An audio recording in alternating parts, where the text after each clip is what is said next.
আমাদের ছোট গাঁয়ে ছোট ছোট ঘর, থাকি সেথা সবে মিলে, নাহি কেহ পর।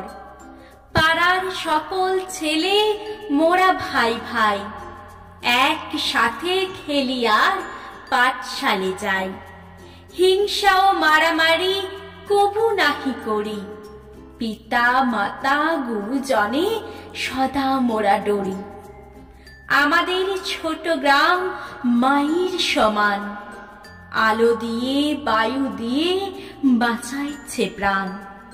মাঠ ভরা ধান আর জল ভরা দিঘি, চাঁদের কিরণ লেগে করে চিকিমিকি। আম গাছ জাম গাছ বাঁশঝাড় যেন মিলে মিশে আছে ওরা আত্মীয় হেন। সকালে সোনার রবি পূব দিকে ওঠে, পাখি ডাকে বায়ু বয় নানা ফুল ফোটে।